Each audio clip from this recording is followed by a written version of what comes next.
So we are going to go into the wisdom group this morning.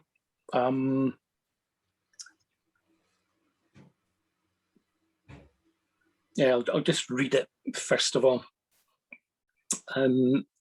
One trains oneself, focusing on impermanence. I breathe in, I breathe out. Focusing on fading away. I breathe in, I breathe out. Focusing on cessation. I breathe in, I breathe out. And focusing on relinquishment. I breathe in, I breathe out. So those are the verses that we're going to have a look at.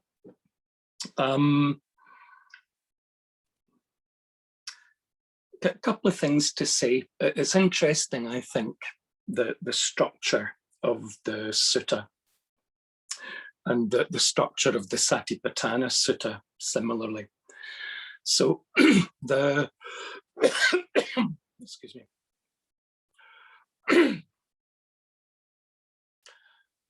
Some of the traditional classifications of Buddhist meditation make a distinction between what they call samatha practice and what they call vipassana practice.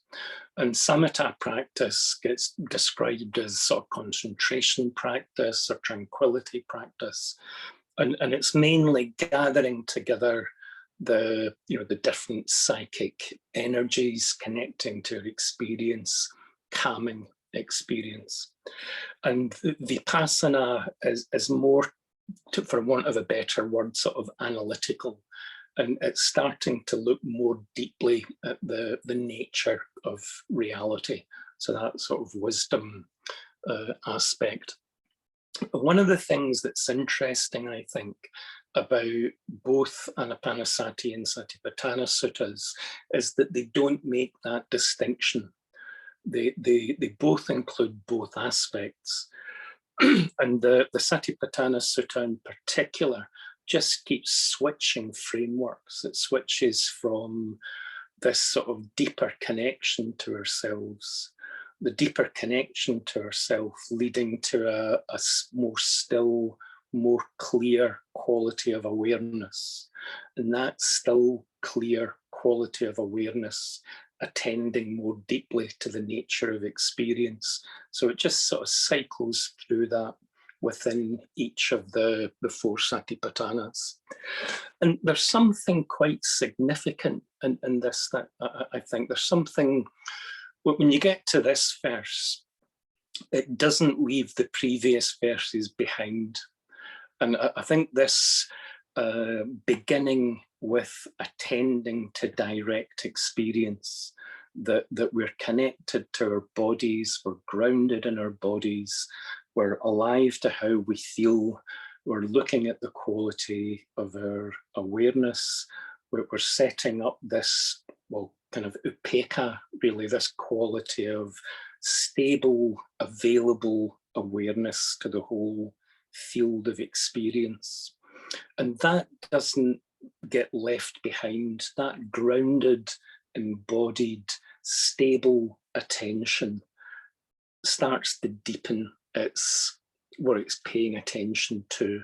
And all of those qualities start to just be carried into something that's even deeper. And I think one of the ways that samatha practice talks about, like in the last verse in the mind group, it talks about liberating the mind. I breathe in, I breathe out. And sometimes what's said traditionally is that the experience of the mind free of the hindrances is a kind of foretaste of the experience of liberation, or that deeper experience of freedom through insight. And partly, I think, when you read this list, I don't know how you feel when you read it. Some of you might find this uplifting, but you read that you're about to focus on impermanence, fading away, cessation, and relinquishment. It takes a certain austere sensibility, I think, to find that exciting, Again, the language can sound kind of nihilistic.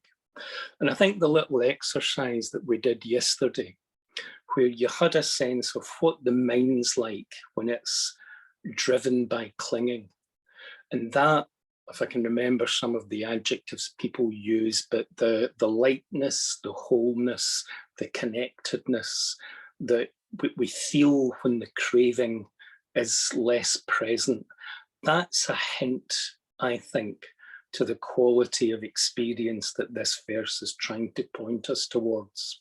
And although that the language is a language of letting go, the experience that we're letting go into is an intensely positive experience.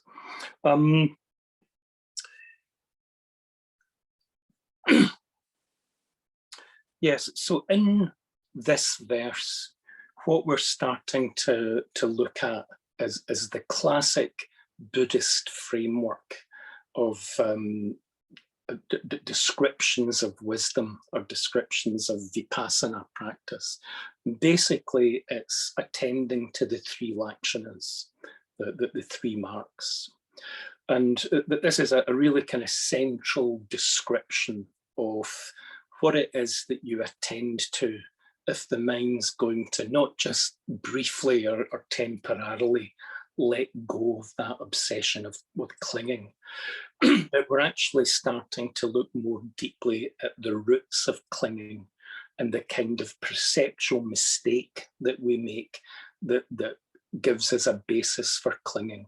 So rather than just having a samatha experience where you get to feel what the mind is like when that habit of clinging is there, we're starting to look a little more deeply at why we try and cling in the first place and what it feels like when that clinging stops. So that's what these verses are pointing to. But I'm going to try and sort of give you a reassurance that you might not need. So I think it's quite interesting when you hear people talk about the Dharma. Usually they're talking about their own preoccupations and what it is that they find significant in the Dharma. So I hope it's going to be helpful for you to eavesdrop on my own preoccupations. But for me, trying to understand what it is that we're moving towards is important.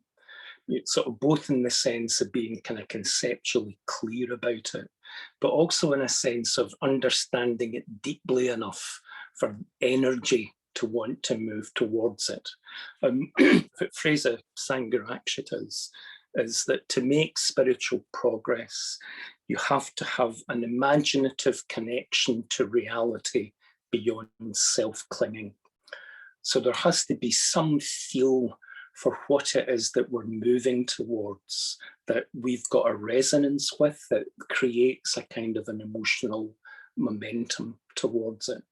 So to translate these verses, like for some of you, translation might not be necessary. This might totally work as a description of reality beyond self-clinging. But for me, for all of us, we have to find our own way of having a sort of sense of what we're moving towards. It makes enough emotional sense to us to motivate us, to resonate with us, and to get energy moving beyond the habits of clinging into a deeper engagement with that level of experience. So I want to say a little bit about that.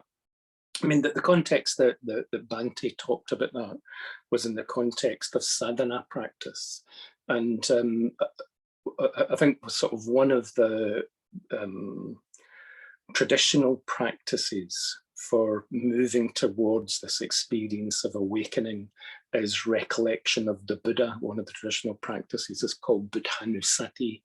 And, like if you look at an image of the Buddha, or you read aspects of the Buddha's life story, you get a flavor for the experience. That you look at that still figure, you look at the expression on the face that the tradition's trying to describe.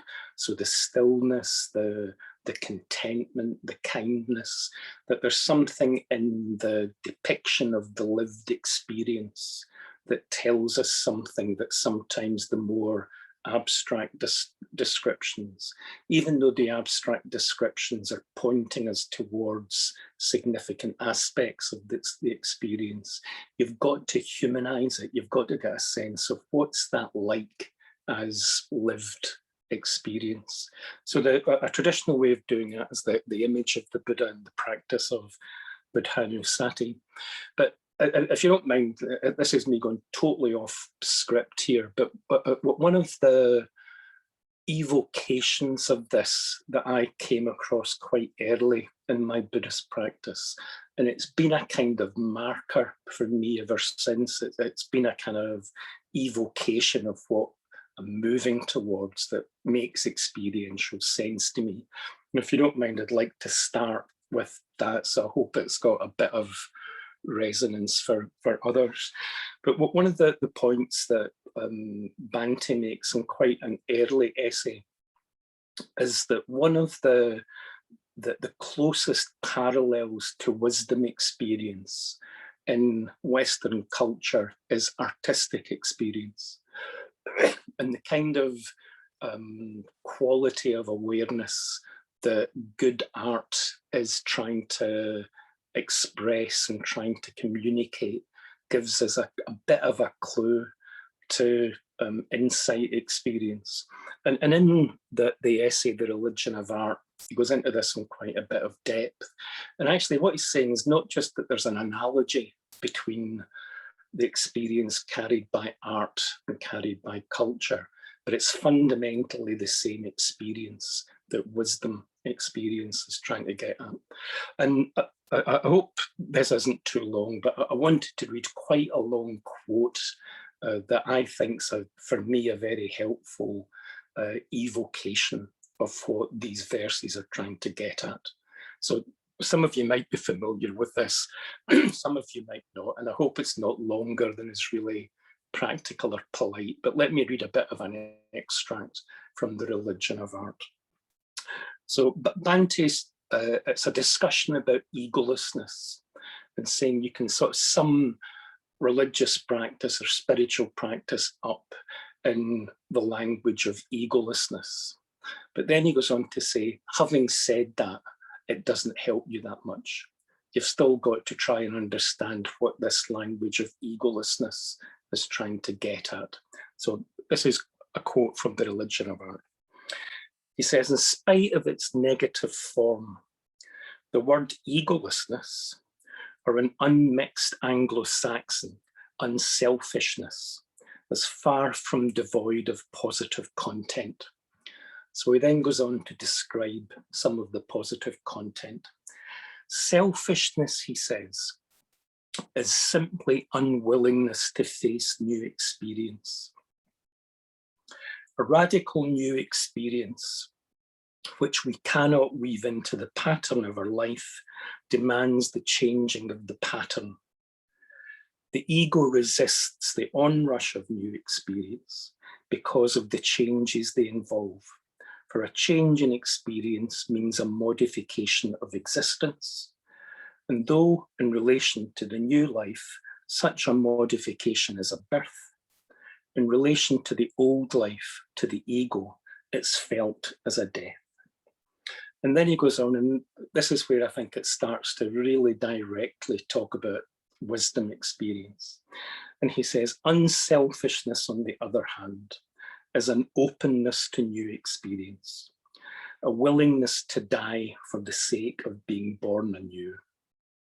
If egoism is a centripetal tendency, a movement of contraction on its own center, egolessness, on the contrary, is a centrifugal tendency, a movement of expansion, not only towards its own circumference, for this has no meaning except in relation to a center, but towards something absolutely outside the orbit of its own being.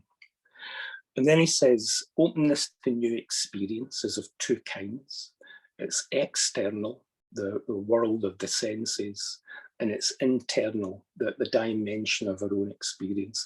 So there's something in this, I think. We've been using this language of clinging, this language of sort of craving and aversion. And that gets described, I think, this way of talking about that as a resistance to experience, the kind of boundary that we try to set up describes something central about that experience. And this idea of the egolessness is basically an openness to new experience, tells you something critical. So Bhante goes on, contact with the earth is only possible through the body by means of the five senses. And in the act of pure observation, at least for an instant, subject coalesces with object and feels the pulse of its existence beating indistinguishably from its own. And for me, that idea of an attention so careful and so empathic that you have a moment where subject coalesces with object and feels the pulse of its existence beating indistinguishably from its own. One more paragraph in his argument. He says, though we've spoken of two kinds of experience, external and internal, it should not be supposed that they exist side by side without any deeper or more intimate relationship. They're not so much two worlds as two hemispheres of experience within a world. Between these two hemispheres, a continual traffic goes on. Facts are crossing over into our personal life as feelings, and experiences, which were both thoughts and feelings, as well as something more significant than either, go forth into the external world. So you've got this description of a quality of attention so careful, like go back to what we're doing with the breath, go back to what we're doing with the feelings, go back to what we're doing with our body. It's a quality of attention that's so careful and so sympathetic, so empathic, that in Sangharakshita's language, subject coalesces with object. And then saying that these two poles don't exist separately, that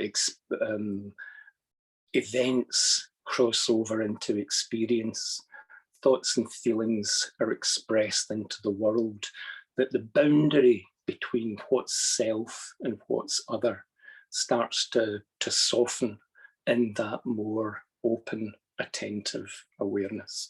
So sorry, if you've got the patience, one last thing that I'd like to quote. This is partly the poverty of my own reading, but Bhante goes on to quote Rilke. And for me, this really gets something of the flavor of what we're trying to do. So Bhante quotes from Rilke's letter to advice to a young poet. And he says, one does not get very far with verses if one writes them too early. One should wait and collect sense and sweetness during a whole lifetime, if possible, a long one. And then right at the end, one might be able to write 10 lines that were good. Verses are not, as people suppose, feelings. One has them soon enough. They're experiences. For the sake of a verse, one must see many cities, men, and things. One must know animals. One must feel how birds fly and understand the gestures with which little flowers open in the morning. One must be able to look back upon roads in unknown regions, on unexpected meetings and on partings, on days of childhood that are still unexplained, on days in still, subdued rooms, on mornings by the sea, on all the sea can mean, on seas of nights of travel that rushed away on high and flew with the stars. And even if one is able to think of all that, it's not yet sufficient. One must have memories of many nights of love, of which not one was like another, cries of women in labour, sleeping women in childbed, but one must also have been beside the dying, must have sat beside the dead in the room with the open window and the intermittent sounds. And still, even to have memories is not sufficient. One must be able to forget them and have the great patience to wait till they return. For the memories are not yet what is required, not till they become blood within us, look and gesture, nameless, no longer distinguishable from ourselves. Not till then is it possible, in a very rare hour, for the first word of a verse to arise in their midst and to proceed from them. And sorry, I'm making my case at length, but I think this idea of a quality of awareness that's that alive to the texture of our experience, that's so open, non-resisting, allowing experience to go in, allowing it to become blood and bone, and for that flow from the world around us to the depth of reflection and depth of response, for me, gets something about what impermanence, fading away, cessation, and relinquishment are trying to point to. Now, that might not work for you as an evocation, but in a way, for us to practice, you need the equivalent of that, something that makes emotional sense to you of what it is that you're moving towards, that makes it worth the bother. So let's try and say a little bit more about what these verses are pointing at in themselves. So the first verse, one trains oneself, focusing on impermanence. I breathe in, I breathe out. The Pali, if you want it, is anicca nupasi. So anicca is just impermanence, and anupasi, it's another one of these words for awareness. And in this particular context, the pasi part of it comes from a root meaning seeing, same word as you get in vipassana. And anupasi means a sort of sustained seeing, sustained attention to something. So what we're doing in this verse is we're bringing a sustained attention to impermanence. And you're just starting to notice, starting to look at, starting to acknowledge that everything we attend to is impermanent. In the practice that we've been doing, in a sense, impermanence has been implicit all the way through. So you look at the verse, you look at the breath. The reason you can feel the breath is you're looking at an unfolding stream of sensation. Every breath is a rising, a persisting, and a falling, and a moment of stillness, and a rising, a persisting, a falling. So that there's something in the nature of impermanence that's of the nature of life. And as you attend to impermanence, basically you're opening up, not just opening up to, but plugging into the flow of life. And the nature of life, if I'm not being a wee bit too grandiose here, is that it comes into being, it matures, and it passes. And that passing becomes the condition for the arising of the next moment. It's maturing and it's passing. And there's something in that that's just the experience of being alive. And there's something in that that makes change possible. So in a sense, impermanence is what makes deepening experience possible.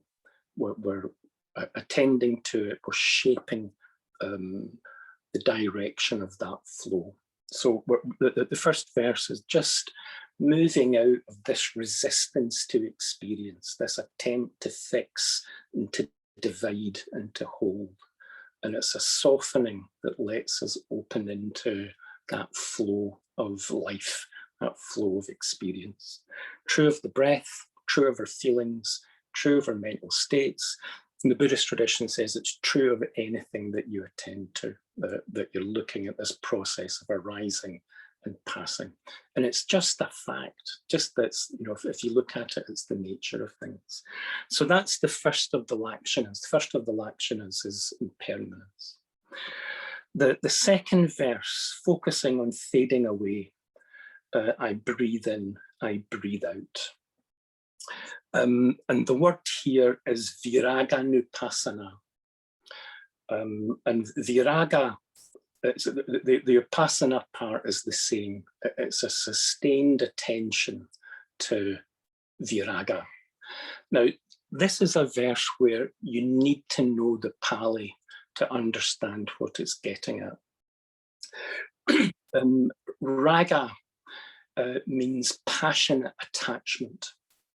And again, you're looking at the kind of the emotional level of that resistance to change. So passionate attachment is the psyche desperately trying to hold on to the pleasant, to resist the unpleasant, to create stability in this process of change. So raga is passionate attachment. Viraga is the mind without passionate attachment. So V is the sort of absence of, divided from. So you're looking at a mind that's no longer mainly coloured by passionate attachment. And again, you got a little foretaste of that, I hope, in the exercise yesterday. Now, why this fading away thing comes, the traditional metaphor for raga is dye that stains fabric.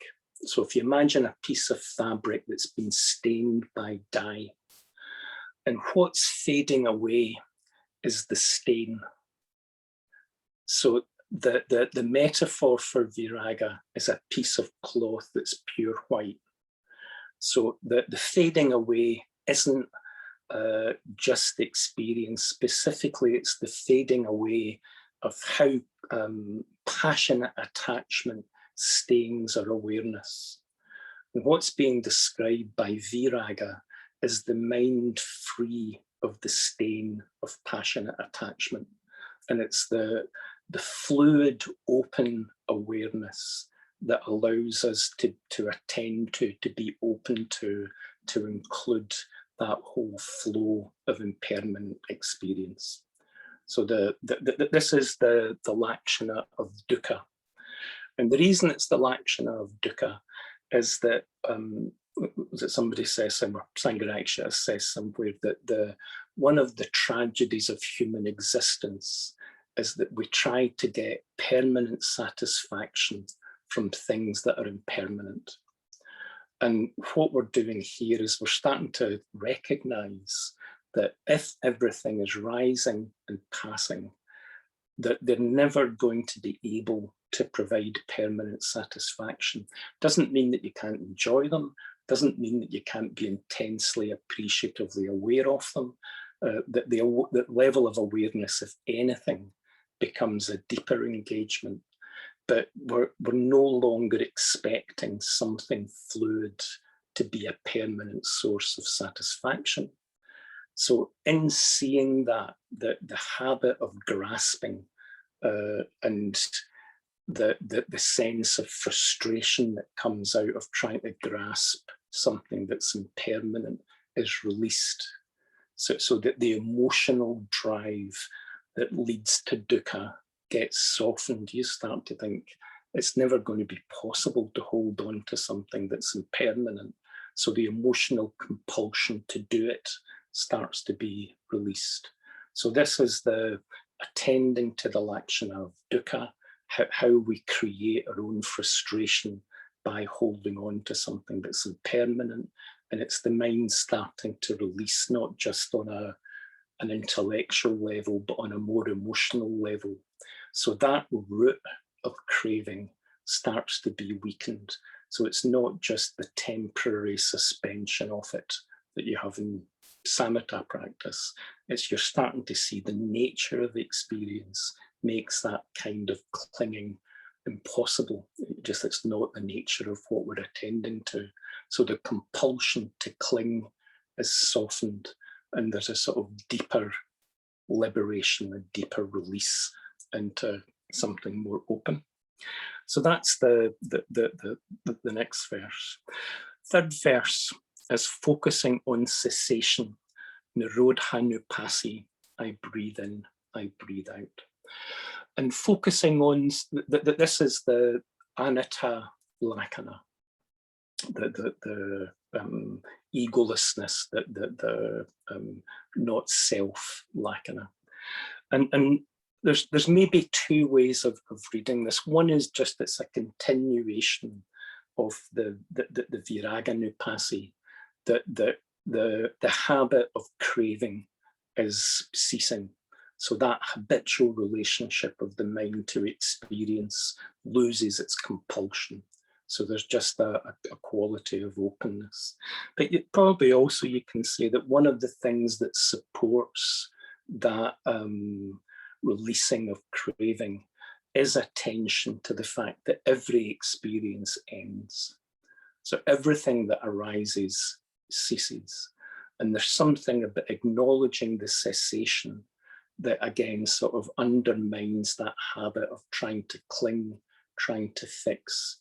So it's not in a way making the cessation any more true or any more real than the arising, but just that the habit of clinging tends to ignore the cessation part of it. So it's an awareness that's willing to be open to the whole process of the arising, the persisting, and the ceasing. And as a corrective for certain temperaments, it might be that just attending to the ceasing fills in the story a little bit. Now, the link of this to anatta, if I can be clear about it, is that you get the, again, probably a familiar idea that what's being pointed at in anatta is not that there's an absence of experience, but just that there's nothing in experience that's a separate, fixed, isolated self that's somehow independent of these processes. So what we've done in the first verses is that there's been an attending to impermanence, that everything that we're attending to comes into being and passes. That the relationship of clinging starts to stop in the second verse. And going back to Bante's verses, that boundary that we set up of clinging, the softening of that boundary, starts to allow this flow from single inverted commas, from world to self, from self, single inverted commas, back to world. That the Yogacara tradition talks about, Subhuti's rendering of the Yogacara, so sometimes Yogacara gets translated as mind only. And Subhuti suggests that that's better understood as experience only. And the Yogacara thing is that within that field of experience, we kind of misconstrue what's going on, and we separate that field of experience into what's called grasper and grasped. So the habit of grasping, we identify as a self. The objects that we're trying to grasp, we identify as the world. And what the Yogacara is saying is that that field of experience doesn't go away. It's just as rich, as detailed, as textured as it ever was. But as the clinging goes, that tight boundary between grasper and grasped starts to open up into a single field of experience where that boundary between self and other is much more permeable, much more fluid. So the anatta is this sense of starting to notice there's nothing fixed, there's nothing isolated, there's just this field of awareness within which this rich unfolding experience arises, persists, passes. So something like that is what the third verse is getting at. And then this fourth verse, focusing on relinquishment. I breathe in, I breathe out. The Pali here is pati nisaganupasi, as you probably guessed. And Patini Saga literally just means letting go or giving up, giving back. And it kind of follows, right, a little bit of element practice for a minute. So just become aware of the breath and become aware of the next in-breath. Just stop for a minute. So. And then become aware of the out-breath. So something that was air in the world becomes breath, becomes ourselves. And then on the out-breath, you let it go. You give it back. You kind of see that that breath was never a fixed, permanent, boundaried part of our own experience. There's just this flow from the world. Again, you're using kind of terms that are more fixed than they sound, but world to ourselves and selves back to the world. And I'd like to suggest that this letting go is just that when you realize that that tight holding on doesn't fit the nature of things, there's a natural willingness just to allow it to be part of this non-possessive. The 6 element practice talks about we give the element back to the universal element. So it's that sort of letting go of any tight possessive relationship to experience and just an opening out that allows all of our experience to naturally flow between grasper and grasp. That whole boundary starts to go. So that's what's being relinquished, that tight identification as something as somehow irreducibly us or ours. And the whole relationship, just like with the out-breath, as you breathe out, nothing in us is diminished. And there's just this relaxing, releasing.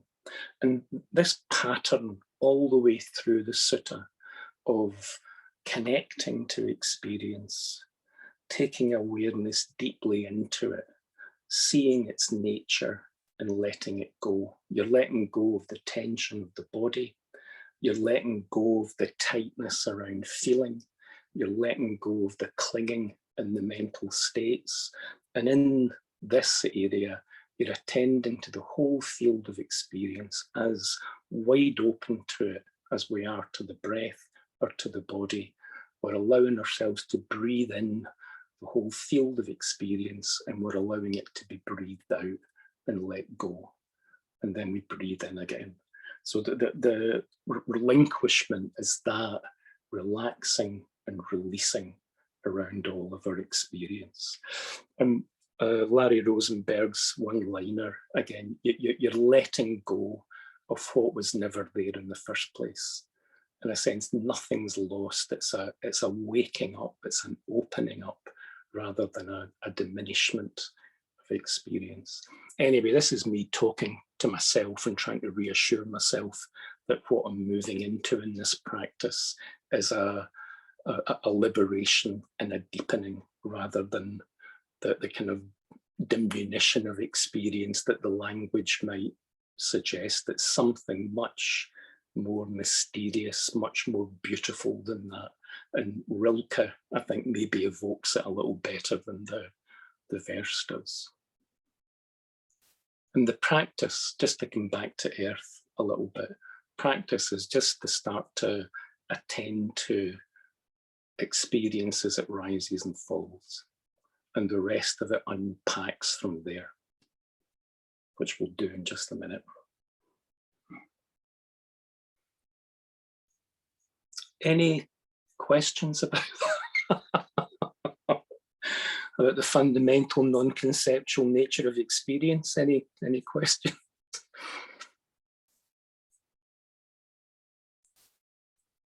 Karanavapi.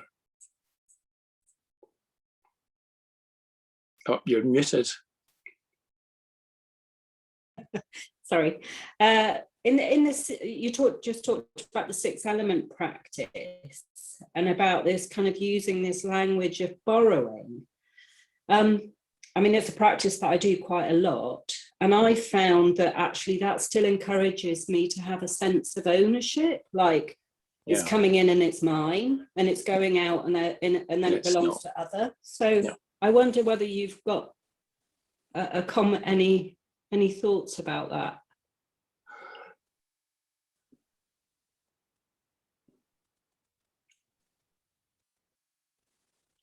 Yeah, again, you've got to, well, I think for all of us, you've got to find a way into the experience that kind of lets the implications of it unpack.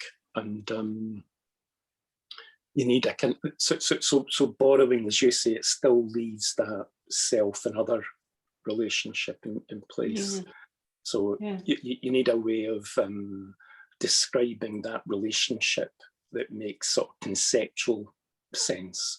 And like for me, that whole framework of grasper and grasped as a kind of misperception kind of works. There's a wee verse that comes out of the Yogacara tradition that says something like, spontaneously arising phenomena we mistake for objects, and spontaneous awareness we mistake for a self.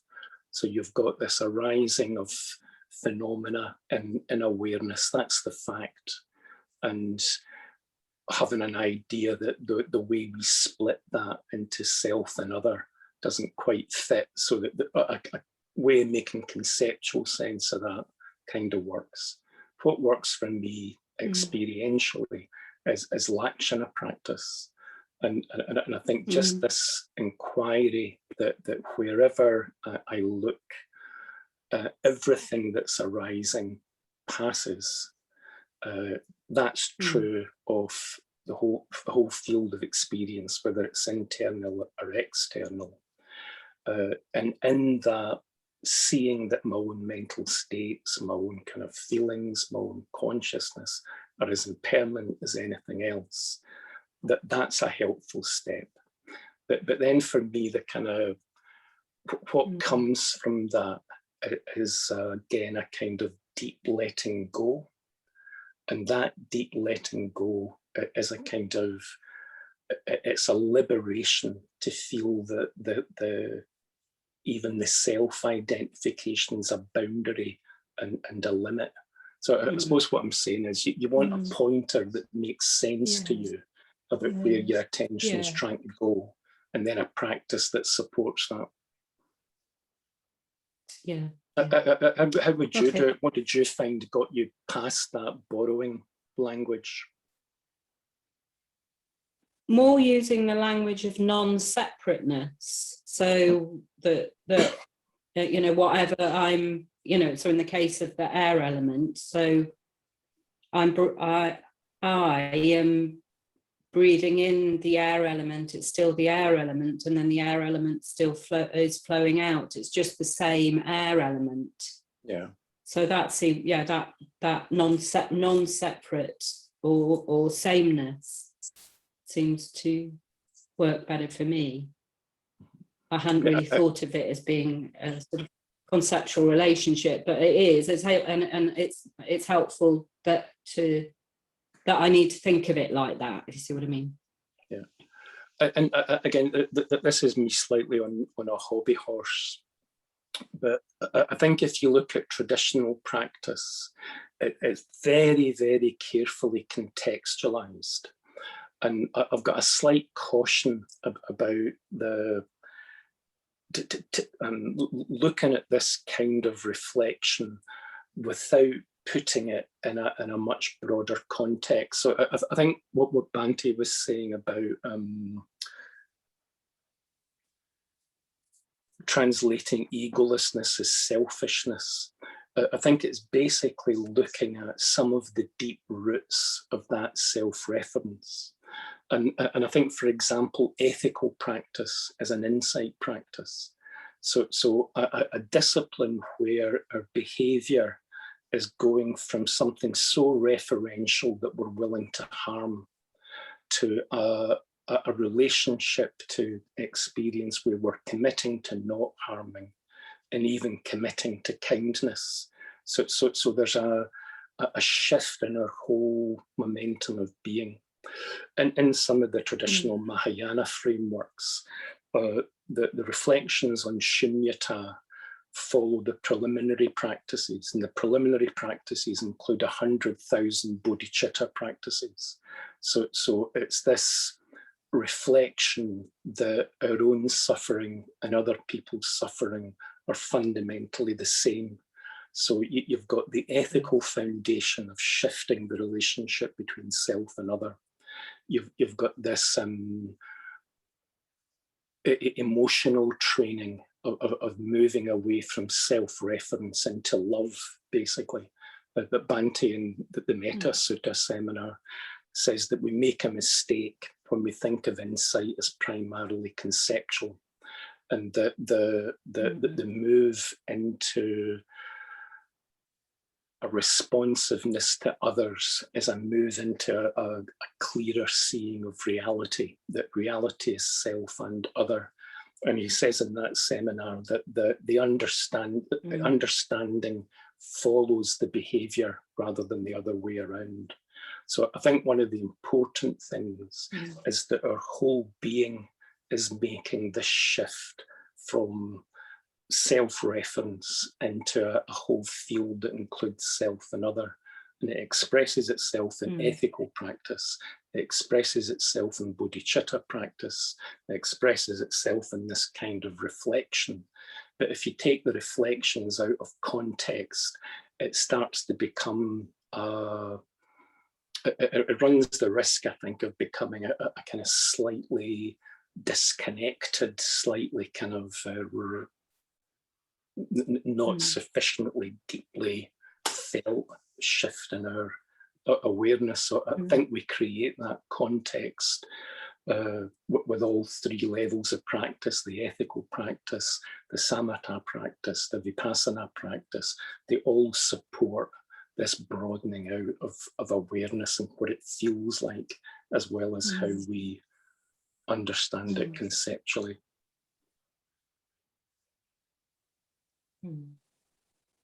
Again, but why I think this is such a lovely practice, that you get these reflections really grounded in, you know, felt experience, embodied experience. It just grounds it in a way that if you're not careful, we can sometimes lose that context. I think in a way that this is sort of such a kind of, we're really trying to find a way of taking the Dharma and use it in a way that sort of supports our own shifting experience. And it's probably something that's better done in the discussion groups, isn't it, than, you know, the kind of exploration of it probably takes more time than we've got. Well, certainly takes more time than we've got in the big discussion, but it's such an important area. I think that this practice gives you such a beautiful, grounded way into what this whole area of experience is trying to point us towards. It's such a grounded, embodied way of doing it. Makes it very beautiful, I think. Shall we do a little bit of practice and see what it looks like in experience? Sorry, I sort of started off this morning thinking I must spend less time talking. I just want to apologise. Just conscious, Dhammarati. Aidan's been putting his hand up quite a lot. I beg your pardon. Shall we take Aidan? I don't know if you wanted to ask something, Aidan. Oh yeah, thank you. I'll try and keep it brief. I was just wondering about the sort of notion of time within this, because the arising and passing away seems to kind of imply a sort of progression in time. Things happen, there's a sort of process that's continuing, and you seem to be quite de-emphasizing the sort of language of cessation, extinguishing. You know, I've heard sort of nirvana being translated as sort of blowing out of a flame, and I'm just wondering if we take, you know, if time is part of conditioned existence, then you seem to be saying, well, we just need to not cease, not sort of completely escape from it, but just accept this process. If we can just accept this process of change, then that's what we're getting to. But what if we take time out, then cessation becomes a possibility. That kind of pure being outside of time, could that be free from becoming and passing away? I seem to see that in some of the Buddhist texts, that we do actually, this sort of possibility of a timeless way of being, and that's why, in terms of mindfulness, if you're in the moment, there's a moment of timelessness, and that's why one of the reasons why mindfulness is so important, because you can almost experience timelessness when you're completely focused in the moment. I think that's right, Aidan. I mean, I don't want to kind of speak beyond my own experience, and this is probably something that I'm less clear about. It's a bit of an ongoing question for me, but you're probably right to kind of caution that I kind of de-emphasize the cessation and relinquishment sometimes more than is justified. And I think probably it's partly my own temperamental bias, but also I think it's wanting to guard against reading this as nihilistic, which it's absolutely not. I think you get the Buddha trying to steer this very careful middle way between being and non-being, and I think he's trying to guard against the language that he's using as being misconstrued as non-being, which it's explicitly not. But I think if I'm going to say anything kind of helpful in commenting on this at all, there's something about that experience of non-clinging and the experience of consciousness when it's not being determined by clinging to conditioned experience, that there's an experience then of something that's independent of, not determined by, not shaped by the arising and falling of phenomenal experience. And there's something in that experience of a non-clinging, non-identified consciousness that has something of the outside time about it, I think. But again, to the extent the idea points you to something helpful, this is something you raised early on in the retreat, if I remember, Ian. So it's obviously something that you resonate with. So if there's something helpful there that points your awareness in a direction, but definitely worth pursuing it, the practice still, I think, would be to attend to the impermanent nature of experience, have the consciousness stop clinging to it, and then just get a sense of what awareness that's not clinging to phenomenal experience is like.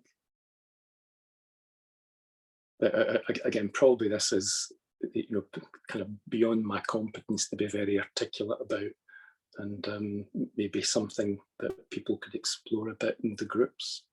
So I'm not trying to avoid the question, even just thinking that it would take time to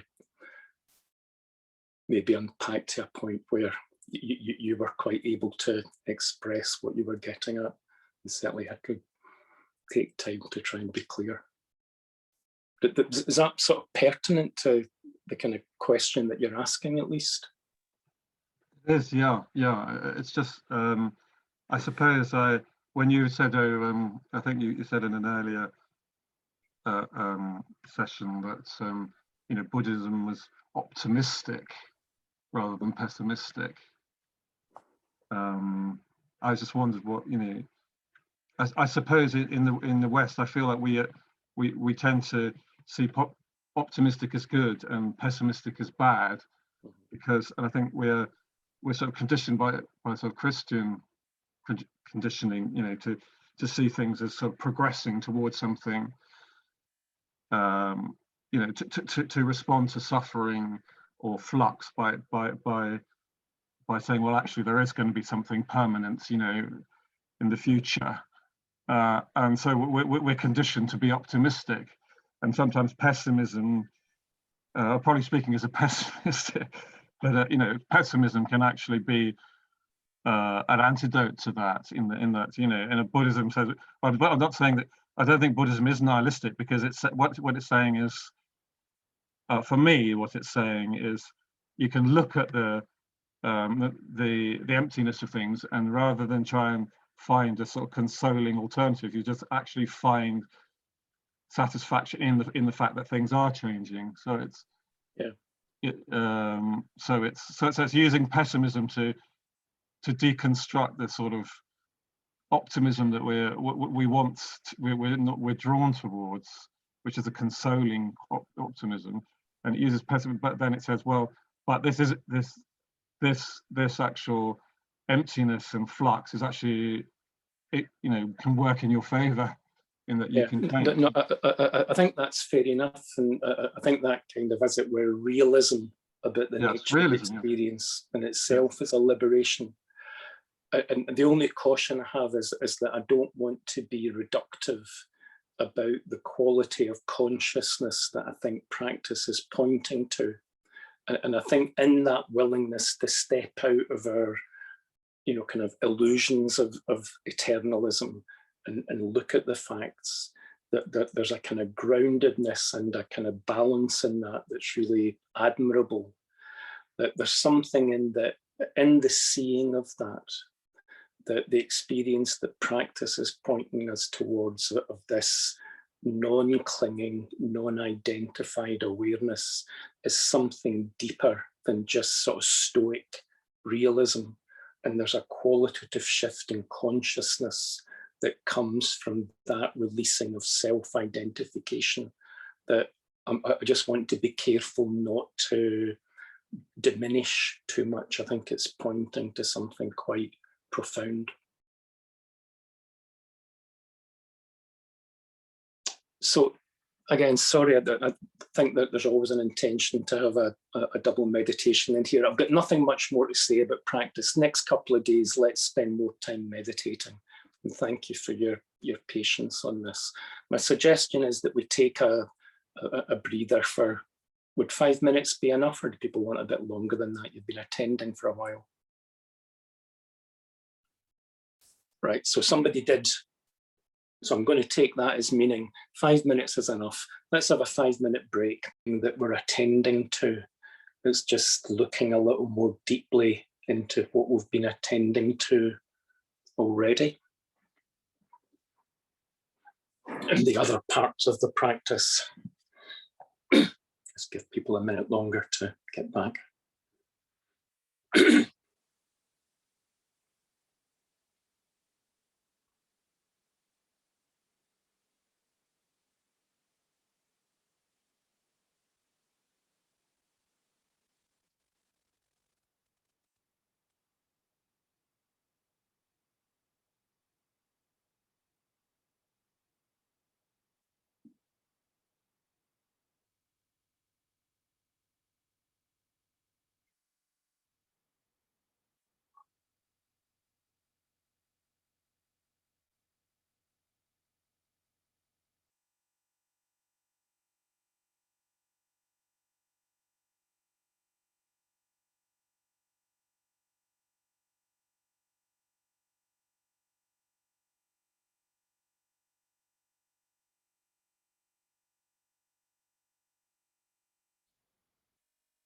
So just saying that I think this practice just looks a bit more deeply into what we've been attending to already.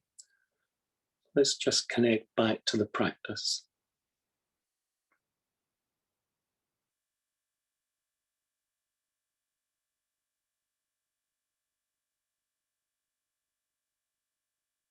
Very simple connection to experience.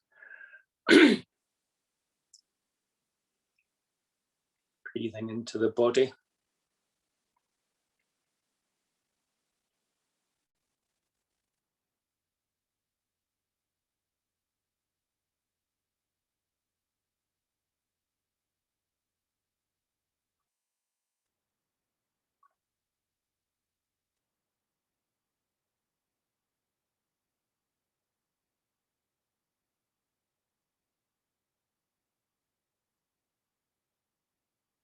Getting our intention clear.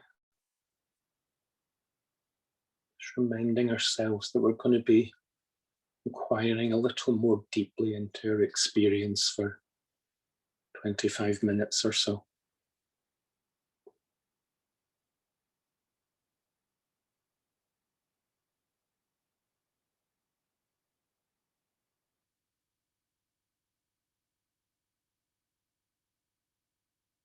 Letting the experience become embodied.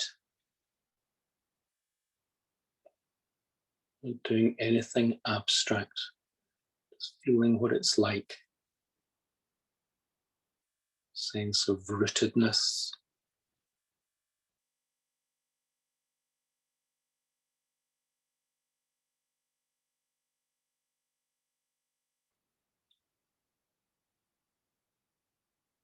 Sense of the body upright and aligned.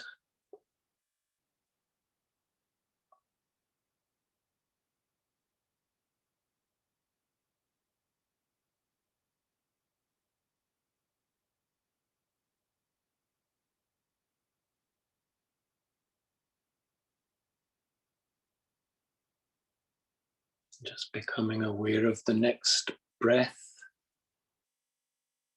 aware of the sensations of the breath and the body. Let's just spend a minute or two curious about connecting to that experience of breathing.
Breathing in a long breath.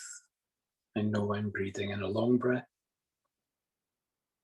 Breathing in a short breath. And know I'm breathing a short breath.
Noticing if anything would help us to connect more fully, more clearly with the experience of the breath.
Letting the awareness of the breath move to the background. Awareness of the body moving to the foreground. Sensitive to the whole body, I breathe in, I breathe out.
Becoming aware of any natural calming that's there in our experience.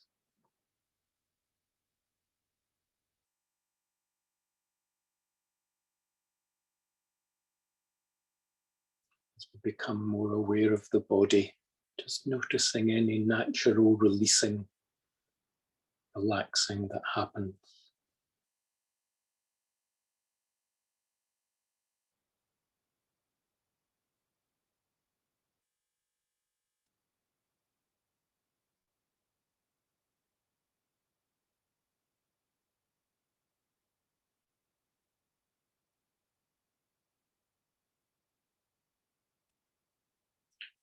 Wherever we feel tight, wherever there's that habitual holding, first of all noticing it. What does that feel like?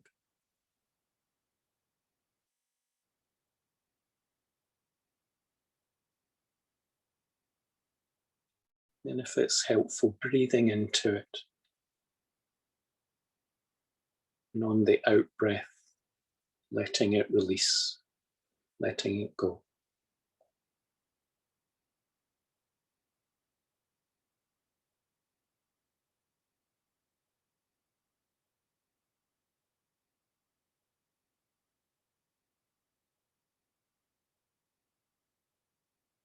Maybe just getting a sense, just noticing that sequence of connecting to our experience, the breath, the body. And in that connection, natural releasing, relaxing, letting go into something more spacious.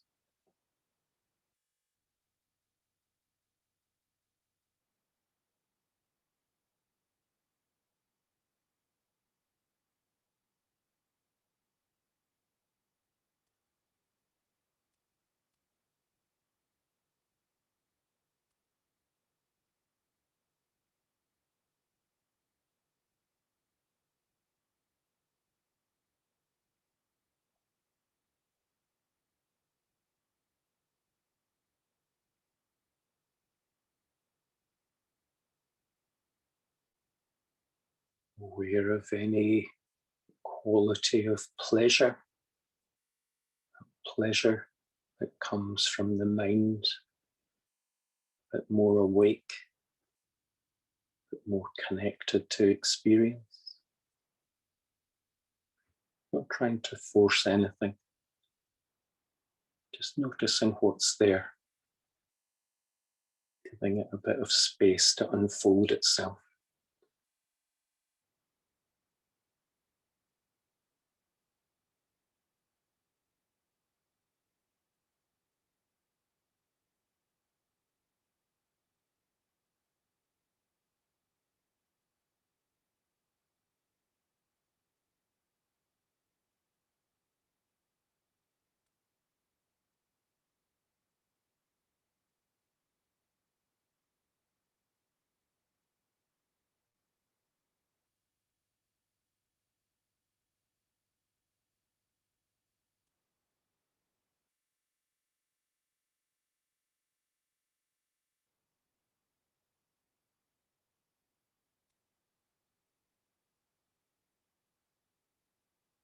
And just looking for a sense of sukha, sense of contentment,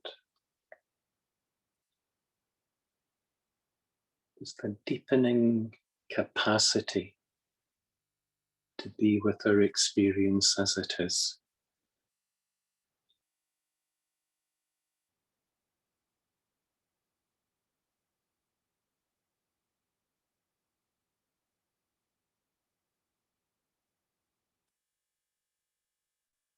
And in that sense of openness, a bit of a flavour of contentment.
Just briefly looking at the quality of the awareness itself.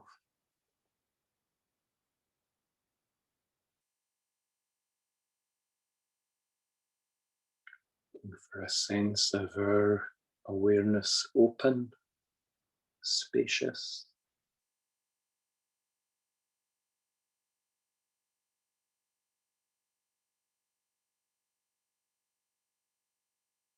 Sense of kindness, sense of connection, responsiveness.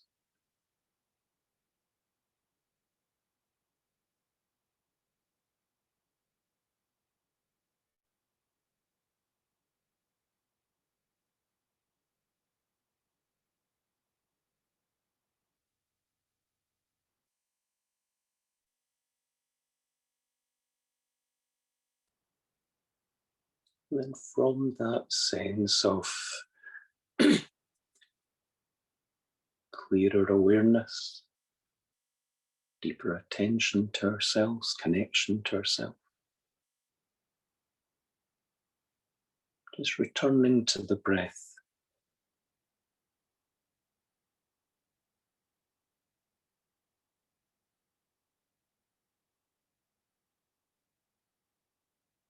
Returning to that simple experience of breathing in, breathing out.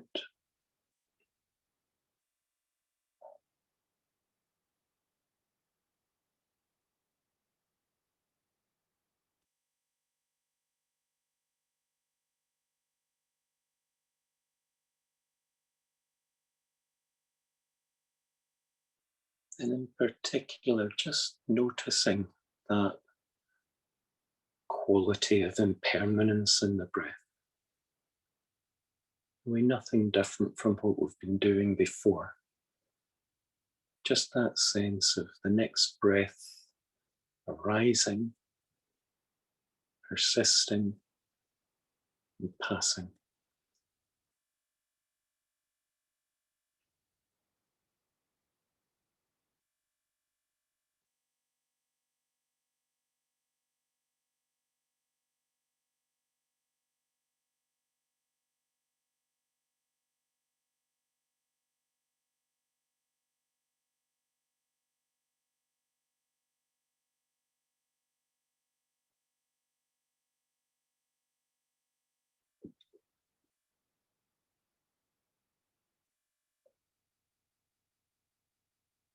Not an abstract idea of the breath being impermanent.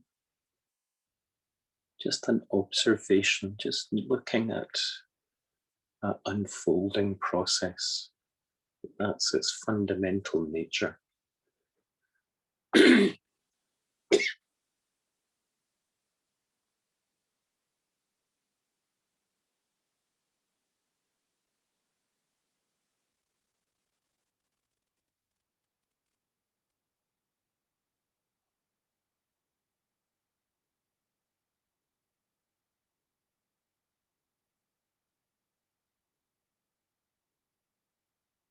Even just reflecting how impossible it is to hold that breath, to freeze that process at any point. Just looking for an openness and availability, the experience of it rising, the experience of it fading.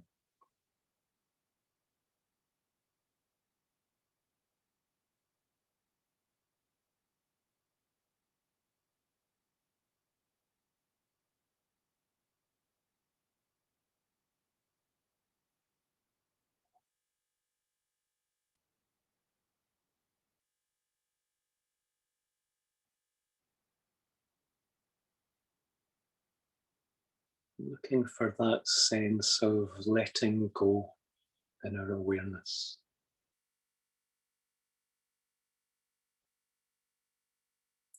Totally available to the experience. Totally open to it. Not trying to control it, not trying to hold on to it. Just allowing it to have its own natural life.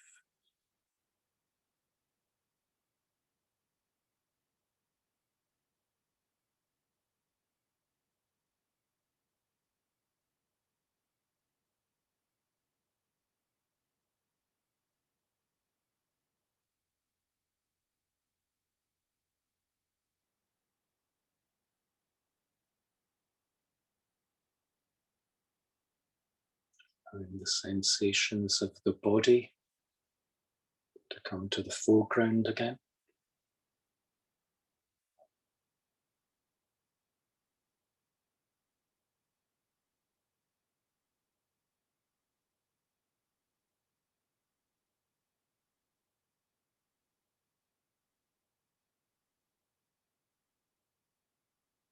Be particularly aware of the breath in the whole body. Again, just particularly aware of the rising, the persisting, the falling of those sensations. Whatever we're most aware of, whatever we're most alive to.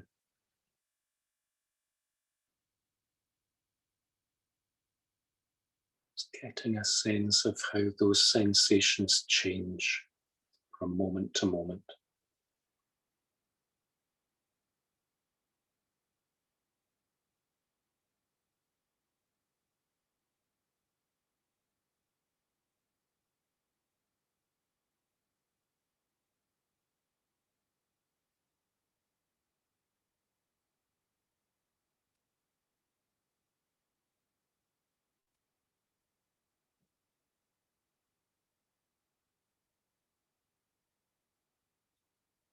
Again, just recognizing that that flow of sensation rises and passes on its own.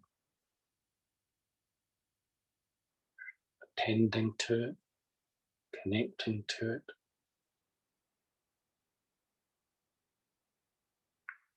Alive to its rising, alive to its passing.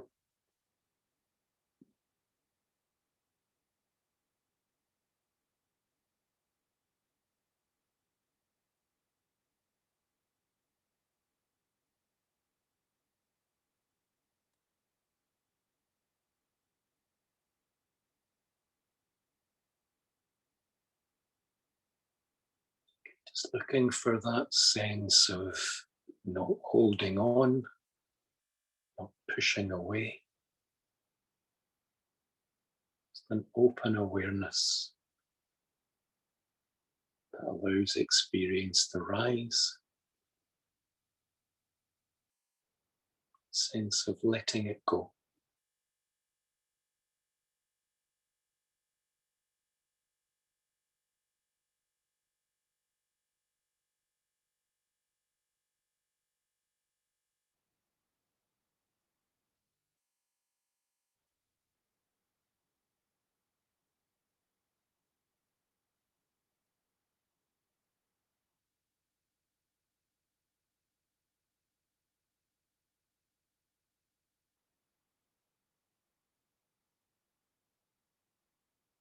Can do the same with feelings. Do the same with our mental states.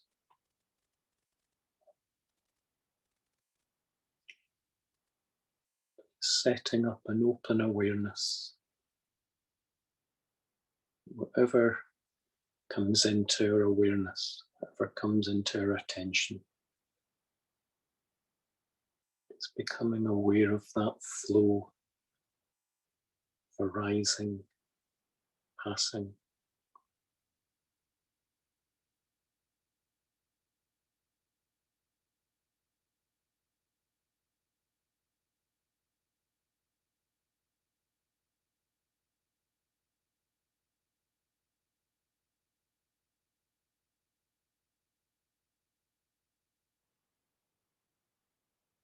Again, this awareness, this image of a mother with her children,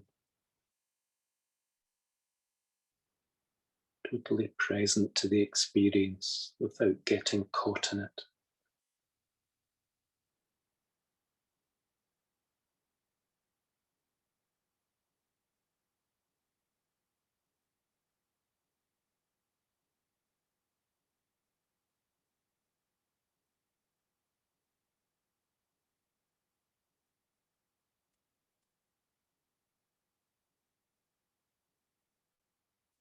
sense of loving the arising, loving the fading.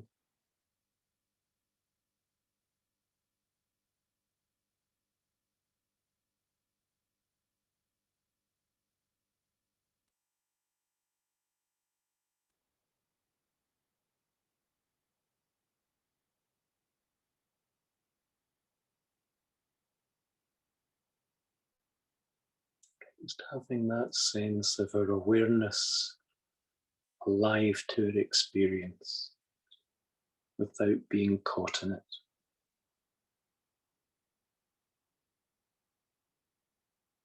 Letting go of any sense of clinging, any holding on.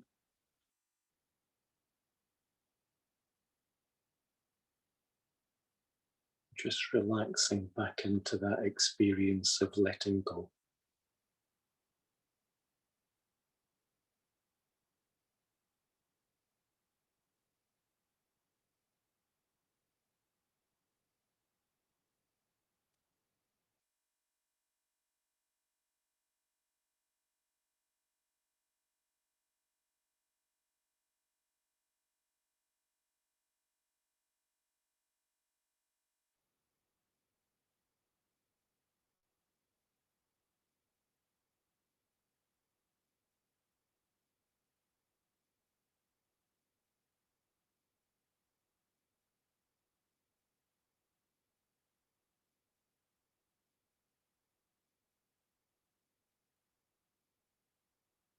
Whatever arises,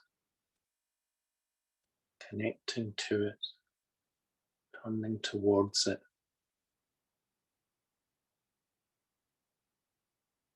alive to its impermanence.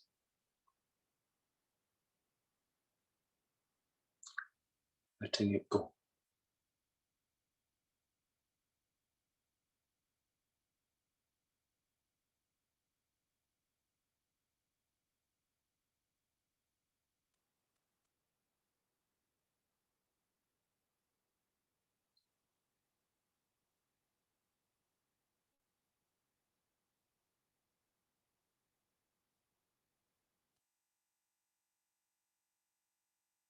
Maybe even noticing the awareness itself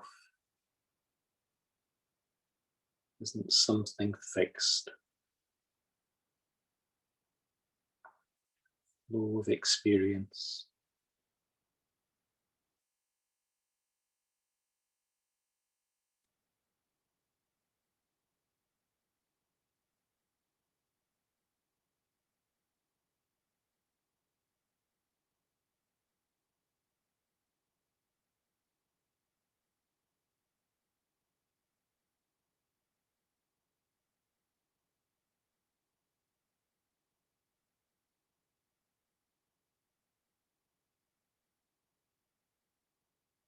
And just dropping any effort we're making. Just letting our open awareness to the extent we've a sense of it. Connect back to the breath, connect back to the body.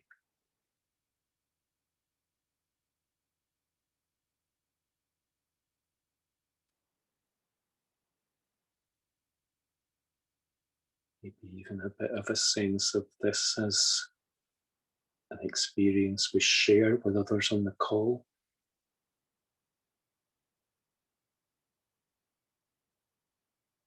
Each of us breathing.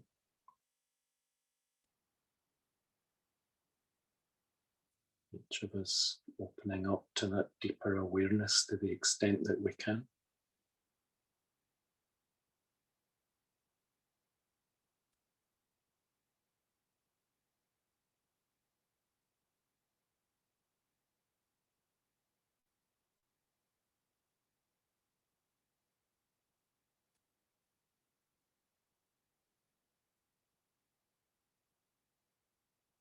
And bringing our attention back into the room.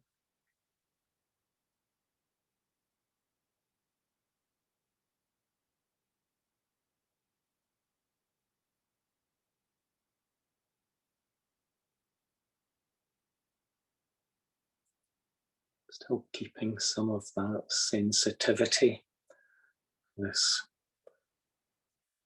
field of experience that we're in.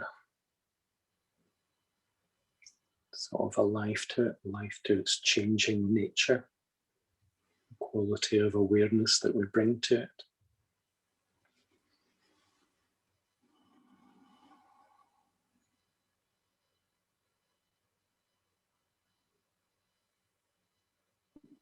Sorry, I've gone a little over time, so thank you for your patience.